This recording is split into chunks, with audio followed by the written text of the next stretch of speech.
पाण्याचं मी बोलू का तुम्ही बोलताय? हा मग ग बसा. मंडळी, महिला भगिनी इथं आलेल्या आहेत. त्यामुळे तुमच्या गावातलं जे देवटं आहे त्याविषयी मी खरं आज बोलणार होतो, परंतु मी आज त्याला एकच सूचना देतो की त्याच्यावर जी इन्क्वायरी झाली होती तेव्हा जो प्रभाकर करंदीकर नावाचे कमिशनर होते, बाप बारामतीचे आहेत, बघ रिटायर झालेत आता. जरा 1-2 मिनटं थांबा. आणि त्यांचा मला फोन आला. हे माझे कॉलेजचे मित्र होते, आहेत आजही आहेत. त्यांनी मला सांगितलं की माझ्याकडे ही इन्क्वायरी आलेली आहे. विधानसभेत थोपटे साहेब, आनंदराव थोपटे साहेबांनी या सद्गृहस्थावर काही आरोप केले होते. मला म्हणाला, रामराजे काय करायचं? मला वाटतंय की मीच त्या खात्याचा राज्यमंत्री होतो, महसूल खात्याचा. जिथे हा नोकरी करत होता तेव्हा मीच राज्यमंत्री होतो. मी म्हटलं त्याला बोलवा, खाजगीत का व्हायना. त्याला नीट सांगा की याच्यापुढे असले उद्योग करू नको. अरे तुमची खात्री पडली तर त्याला सोड. बापू माझी झक मारली, तुमच्या मागे हे मी लावले. आणि तुम्हाला माहीत नसलं तर सांगतो, त्याची हिंमत नाही माझ्यासमोर येऊन बोलायची. त्याची एक लफडी काढली ना मी. माझा राग त्याच्यावर एकच आहे. आणि महिला भगिनींची मी माफी मागून मी हे बोलणार आहे, एवढं मी तुम्हाला सांगतो. 10 वर्षापूर्वी 15 वर्षापूर्वी विद्यानगरच्या एका मुलीचा मला फोन आला. बाप हे होतो मुंबईत. कोण बाळ तू? काय नाव बिव सांगितलं नाही. का मला फोन केला? Direct phone. मला तसं महिला वर्ग आपल्याकडे ग्रामीण भागात कधी डायरेक्ट, आजकालच्या मुली धीड झाल्यात ते करतात. ही मुलगी मला म्हणाली की हा जो XYZ आहे त्याच्याकडे मी गेले होते, मी नोकरी मागितली. पुढचं काही सांगायची गरज आहे? आता मला तुम्ही सांगा, एवढ्या नीच माणसाला जर तुम्ही ओरावर घेत असेल तर आम्ही थांबतो, आम्हाला काय घेणं देणं नाही. आज चालत असेल तुम्हाला. आणि त्याला मी माझ्या जर नादाला लागला तर त्या मुलीला शोधून काढीन मी. पण होतं कसं की हे सगळ्या उद्योग करायला त्या मुलीच्या आयुष्याचं वाटोळं आपण कशाला करायचं, म्हणून आपण गप्प बसतो. शेवटी आपल्याही घरात मुली आहेत, मलाही मुली आहेत, तुम्हालाही मुली आहेत, बहिणी आहेत, आई आहे, बायको आहे, आजी आहे, सगळंच. त्यामुळे त्यांनी जर वैयक्तिक बोललं तर मी वैयक्तिक बोलणार. दुसरी गोष्ट, याने ऊस कुठं टाकलाय हो गेले 10 वर्ष? मला एक सांगा. 1 मिनिट थांबा जरा, तुम्ही जरा थांबा, तुम्ही बोल नका हो मध्ये, जरा थांबा. उपळव्याला टाकलेले किती लोक आहेत तिथं? आपलं प्रामाणिकपणे हातवर कर. टाकलं, बिलं मिळाली का? आहे का हिंमत? जायची हिंमत आहे का? नाही. कारण का टाकला तुम्ही? मी सांगतो की लवकर तुटला म्हणून टाकला. बरोबर आहे का? माझं म्हणणं कसं आहे की उपळव्याचे जे बादशाह आहेत त्यांना म्हणा स्वतःचा कारखाना नीट चालवा, मग श्रीराममध्ये तोंड घाला. तुम्ही जर श्रीराममध्ये तोंड घातलं तर मी तिथं तोंड घालीन. मला तर त्यांचं तर सगळंच पक्का माहिती. आपण काय म्हणतो, त्याने काढलाय कारखाना, सरपंच जाऊन दे, मरून दे, त्याचा तो भोगल, आपल्याला काय घेणं देणं. पोपटराव, इतकी वाईट परिस्थिती आहे त्या कारखान्याची. अहो तुमचं काय घेऊन बसलाय? तुम्ही तर सर्वसामान्य माणूस. माझ्याकडे त्यांच्या गावातली लोक येतात, त्यांच्या कारखान्याची लोक येतात. चिडपायला किती पगार असतो? 20,000, 25,000. अरे गप रे बाळा जरा, तू लगा वय झालंय आता, शांत बस की जरा. माझंही वय झालंय, तुझंही झालंय. तुला विचारलेलं नाही मी, बाकीच्यांना विचारतो. विषय असा आहे, 20,000च्या पगारावर त्या कारखान्याच्या कामगारांच्यावर 25-25 लाखाची कर्ज आहेत. आहे का हिंमत घ्यायची आहेत का तुम्हाला? वाहतूक उधार देऊ का तिकडं? तुमचे आहेत ना ट्रॅक्टर? हिंमत असली तर उपळव्याच्या कारखान्यात लावून दाखवा, मला लावून दाखवाच तुम्ही. आणि ही माणसं तुम्ही तिथे येतात. बरं ह्या कारखान्याचं बिघडलंय काय? बाकीचं मी बोलणार नाही, योग्य वेळेत बोलेन. आणि काल जर कोणी यूट्यूबवर बघितलं असेल तर मला काय बोलायचं ते मी बोलून झालेलं आहे. बघून घ्या कालची यूट्यूब. हा कारखाना जर बंद पडला, आता बंद कसा पाडायचा? यांची सत्ता कोणाची? आता हे कमलावर कधी गेलेत माहीत नाही, इतके दिवस ते तुमचे इकडे असायचे. सत्तेच्या पोटी हा जाणारा माणूस. दुसरी गोष्ट, हा जर चुकून बंद पडला, कुठला? श्रीराम कारखाना, साखरवाडी कारखाना, हा जर बंद पडला तर फायदा कोणाचा आहे एवढं सांगा मला. सांगा ना मला. राहिले दोनच आपल्या तालुक्यात, आणि पलीकडचे हिशोब इतका सरळ साधा आहे की प्रशासक नेमायचा. प्रशासक नेमला की हा सरकारी अधिकारी असतो, ह्याची आई बहिणी काढायच्या. आज सकाळी माझ्याकडे एक फोन आला होता सरकारी अधिकाऱ्याचा. मंडळी, 3 महिन्यात हा सत्ता बदल झाल्यानंतर चांगले अधिकारी या तालुक्यात जे होते, जे कामाचे होते, त्यांनी ऑनलाईन अर्ज केलेत की आम्हाला बदली करायची. त्यात सध्या जे आमदार असतील का नसतील मला माहीत नाही, परंतु माझे खासदार निश्चित, त्यांचे बंधू हेही निश्चित. सरळ बोलायचंच नाही, आई बहिणीवरच डायरेक्ट शिव्या घालायच्या. सरकारी अधिकारी कशाला टिकतो? सरकारी अधिकारी नीरा देवघर धरण आणि डोंबलकोडी धरण, केवळ माझे या अधिकाऱ्यांशी अत्यंत चांगले संबंध होते. मी स्वतः अभ्यास करत होतो, त्यांना मार्गदर्शन करत होतो, त्यांना वाटा काढत होतो, म्हणून तुम्हाला असे बघायला मिळेल. एवढा साधा हिशोब तुम्ही घ्या. श्रीराम कारखान्याची त्यांना का प्रशासकाची गरज आहे? कशासाठी प्रशासक यांना पाहिजे? हे करण्यासाठी पाहिजे की हा कारखाना ताब्यात घ्यायचा, 6-8 महिने 8 महिने कारखाना प्रशासकाच्याकडे द्यायचा, कारखान्याचं वाटोळं करायचं, आणि हा ऊस एकदा वाटोळं झालं तर तिकडं जाण. एवढा सरळ साधा हिशोब आहे. बाकीचं काय राहिलेलं नाही. आणि तो जर तुम्हाला पाहिला असला तर मला आत्ताच सांगून टाका काय करायचे मला तरी. श्रीराम कारखाना माजी मुख्यमंत्री विलासराव देशमुखांनी मला क्लिअर कट सांगितलं होतं की रामराजे, भल्या सभेत माझी मान खाली गेली की सगळे मंत्री होते तिथं. त्यांनी प्रत्येकाचे सांगितले की प्रत्येक आमचा कारखाना एवढा आहे, आमचा कारखाना एवढा आहे, असा चालला. श्रीरामचं नाव आला. श्रीराम हा महाराष्ट्रातला नंबर 2चा सहकारी कारखाना आहे. हे तरी तरुण पिढीला माहिती आहे का? हे तरी माहिती आहे? विठ्ठलराव विख्यांनी तिकडं काढला नगरमध्ये, रात्याला का कुठं काय काढला येतो. दुसरा आपला कारखाना आहे. नंतरही माळेगाव आणि सोमेश्वरन संसारी नंतर झाले. ह्या कारखान्याची दुर्दशा कोणी गेली या विषयात काय जाण्याचं कारण नाही. मागाशी कोणतरी बोललं, मला वाटतं बेलदार पाटील बोलले की मागचं आपण बघितलं का कधी? आपण कारखाना आल्यानंतर हनुमंतराव पवारांच्या बंधूंना आपण तिथं चेअरमन म्हणून जे होते मागे, त्यांना आपण संचालक म्हणून घेतलं का?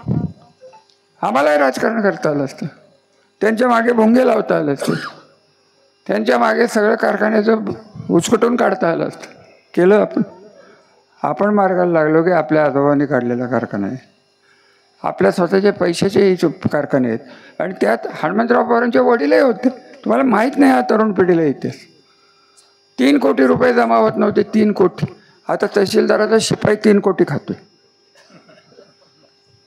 याने किती खाल्लेत त्याचं त्यालाच माहीत. रेड पडली संजूबाबावर, याच्यावर पडले तर घवाडं सापडलं असतं. आता कुठं कुठं त्यांनी फ्लॅट घेतलेत त्याचं त्याला माहिती आहे. तू येच पुढं, तुझी हिंमत असली ना, जाण्याची शपथ आहे, तुझी हिंमत असली तर उभा राहून दाखव, असं चॅलेंज येतं आहे मला. कोणाला? उभाच राहा, काय वाटेल ते करीन भाई, याला सोडणार नाही मी, एवढं तुम्हाला सांगतो. त्याचं कारण आहे मी तुम्हाला क्लिअर सांगितलं. हा नीच माणूस आहे, माणूस की नसलेला माणूस आहे. अजून काय मला? तुम्ही गबच गेल्या का म्हातारा? तुझं काय पळवळ करते मग?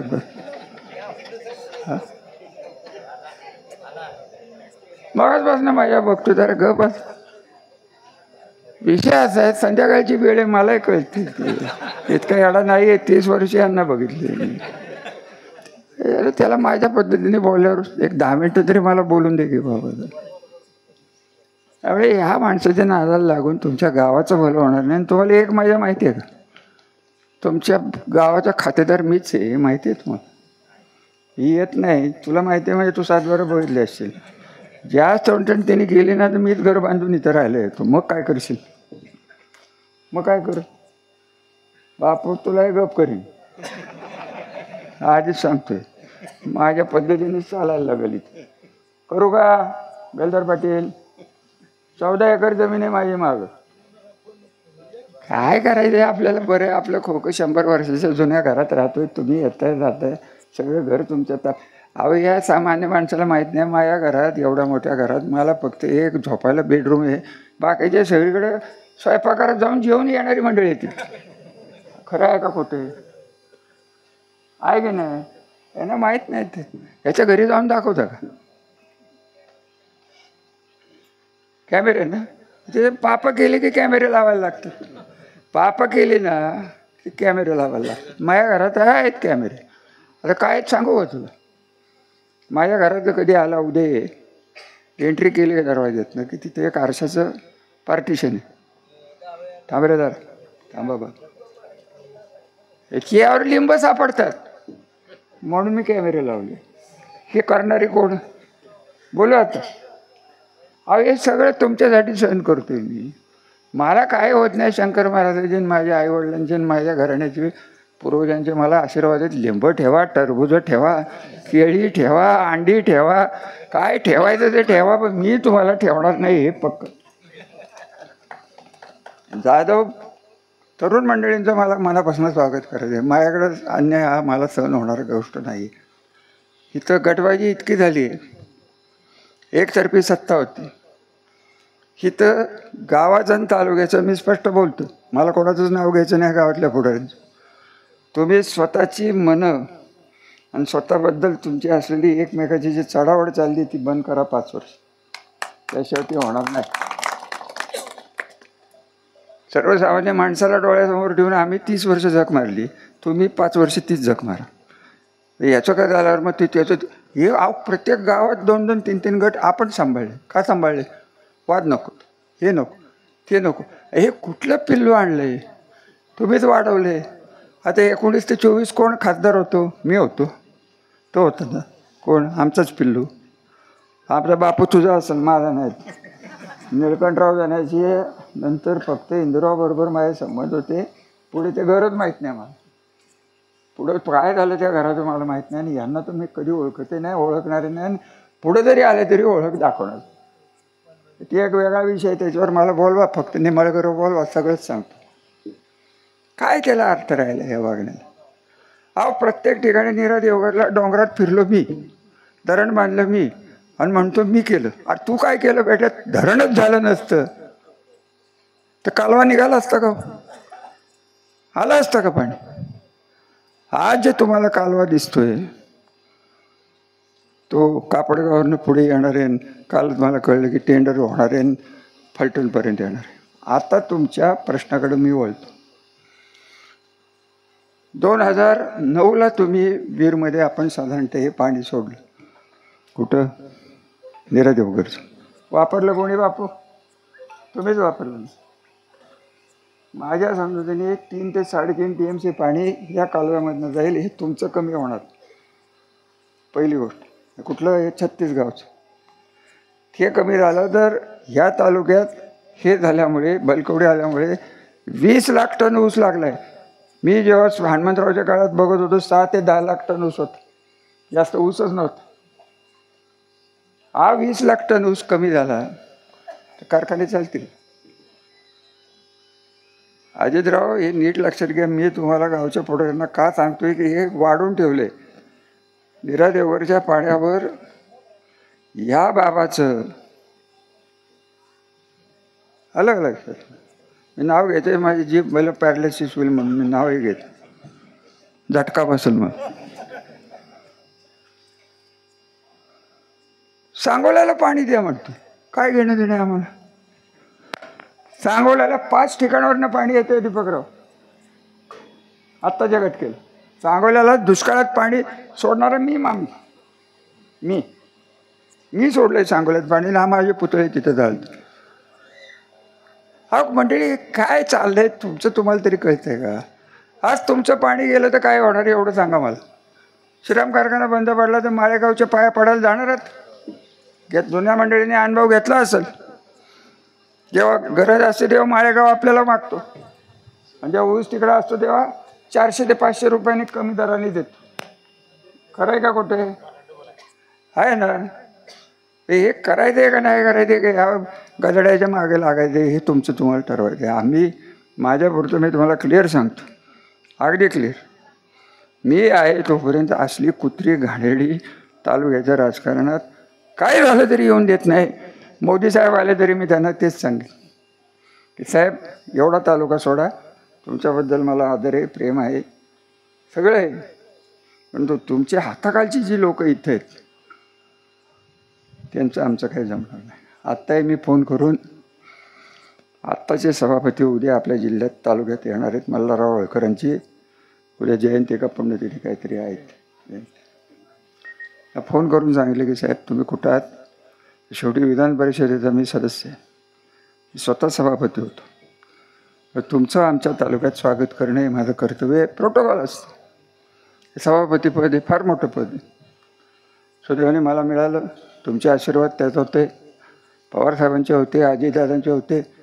हे दोघं चौघं सोडले तर राज्यात माझं कोणाशी भांडण नाही. 30 वर्ष राजकारण करतो, एखादं भांडण नाही. बाहेरच्या तालुक्यात जाऊन बघा, कुठले पलटण रामराजे कुठे आहेत नाही विचारलं तर बघा. ही मंडळींना मी त्यांना सभापतींना सांगितलं की साहेब आपण जिथे याल तिकडं मी आपलं स्वागत करून म्हटलं मी त्यांच्याबरोबर स्टेजवर बसू शकत नाही. खासदारकीला देवेंद्र फडणवीस साहेबांच्या घरी 3 मिटिंगा झाल्या, हे महाराज होतं. अजून एक होते, त्यांचं नावच घेत नाही मी, माझ्यावर परत सुरू होईल काय ते. मी शांत आहे तोपर्यंत बरं असतं ते. मी म्हटलं मी यांच्याबरोबर स्टेजवर बसू शकत नाही साहेब. त्यांनाही माहिती आहे काय झालं काय. अरे मी लपवून काय केलेलं नाही, छपवून काय केलेलं नाही. माझं कुठल्या पार्टीशी भांडणं नाहीत, माझी देवेंद्र फडणवीसाची भांडणं नाहीत, माझं अजितदादाची भांडण नाही, शरद पवाराची भांडण नाही. माझं भांडण आता राजकारण करणाऱ्या या माणसांच्यावर आणि त्यांच्या प्रकृतीवर आहेत. वैयक्तिक मला काही त्यांचं घेणं देणं नाही. सारखं सांगायचं तुम्हाला शेतकऱ्याचा कारखाना करतो, शेतकऱ्याचा कारखाना करतो. शेतकऱ्याचा कारखाना बुडवला कोणी? यांनीच बुडवला. दूध संघ काढला, ती स्वराज्य काय डेअरी. माझं त्यांना आव्हान आहे या कार्यक्रमाच्या निमित्ताने. त्या गुटेला जे शब्द दिले होते की केंद्रातनं तुला 800 कोटी रुपये आणून देतो, तेवढे श्रीराम कारखान्याला एक 300-400 कोटीचं कर्ज दे, आम्ही हा करार मोडून टाकतो, दे कर्ज. ते गुटेचं जे झालं ते आमचं करू नको फक्त. गुटे फरार नाही आते. अरे ईडी मागे लागलाय आता शेक आपल्या इन्कम टॅक्सच आहे. आम्ही वाटत बघतो, मी तर पिशवीच भरून ठेवली आहे. आपलं एक हेच हे बोललं एकदा एका सभेत, या वयात रामराजांना आता मला आत टाकलं तर काय होईल? अर्ध्या चड्डीत फिरतील. तुला काय करायचं? मी लुंगी लावेन नाही तर अजून काय कर. तुझ्याकडे तू लुंगी मागायला येत नाही आणि तूच आत गेला तर काय होईल? अहो शेवटी न्याय असतो. काही लोक घेऊन बसला होता, तो कारखान्यावर बोलत होता. उजवीकडे प्रल्हाद पाटील. 96 झाली, चिमटरावची भांडणं कोणी काढली बापू? आपण. 3,500 लोक घेऊन गेटवर उभा होतो. तरुण पिढीसाठी बोलतोय मी, जुन्या पिढीला माहिती आहे सगळं. 3,500 लोक घेऊन गेलो होतो. 6 नगराध्यक्ष होते. चिमटरावची टाप झाली नाही आताची. हां तो मग तुम्हाला आठवते बापू दिवस? या पोराला सांगतोय मी, तुम्ही असाल जुने सगळे असतील. केसेसचं काय होत नाही रे संजय, काय होत नाही. ते गेले केसेस, गाडी गेला तेव्हाच केसेस गेल्या, काय फरक पडतो? विषय असा आहे साहेब, प्रल्हाद पाटलाला 30 वर्ष का 15-20 वर्ष कारखाना, त्याला कधीही बोट घातलं नाही. श्रीराम सहकारी सोडलं तर केली तर मदतच केली. आणि त्याला 150 का 200 कोटीचं कर्ज करून हा बसला. एक पोतं 4 व्यापाऱ्यांना विकलं. किती? 4. आणि तो बसला याच्या उजव्या हाताला असा बघ. ह्या बाबांनी दिवसात 3 वेळा मटण खाण्यापलीकडे दुसरं काही केलेलंच नाही. आता त्याचा विषय वेगळा आहे. आमचे पाहुणे आसुकर. त्यांनी एक तालुक्यात स्वतःच्या कोल्हापूरवरून आल्यावर बापू एक संस्था तालुक्याची काढली, एवढं मला दाखवा ना. दादाराजे वेगळा माणूस होता. यांनी एक कारखाना काढला का? काळेश्वर जिनिंगचं काय झालं माहिती आहे ना तुम्हाला? आता ते बोलायची वेळ येणार. हे काळेश्वर जिनिंग म्हणा, हे म्हणा कोण लायकीची माणसं आहेत? माणिकराव सोनवलकर या मकरंद पाटलाची भांडणं करून याला जिल्हाध्यक्ष केलं आणि तेच जात आहे सगळं का? ते तुमच्या त्या सांगवीत लुंगी डान्स तुला नाही माहिती? हा माहिती आहे ना? नाही तर तुम्हाला देतो मोबाईल. काय सांगायचं? हा काय ते आळजापूरचं काय बिनलायकीची सगळी त्यांना घेऊन फिरतोय. विश्वासघातके त्यांना कळायचं नाही याला कधी त्याला थर्ड लावतील, कधी फिरतील उलटे त्यांना माहीत नाही. आणि जाधव घराण्याला माझं तुम्हाला आनंदाने स्वागत. तुम्ही का गेलं तिकडं ते तुमचं राजकारण तुमच्यापासून, मी काय वळून बघणार नाही. पण तू विचाराने तुम्ही माझ्याकडे आला असला तर जीवात जीव आहे तोपर्यंत तुम्हाला मी सोडणार नाही. तुमच्या मुलांचं कल्याणच करून जाईल, तुमचं कल्याण करून जाईल. एक वेळ काम होणार नाही बापू बोलले तेच आहे.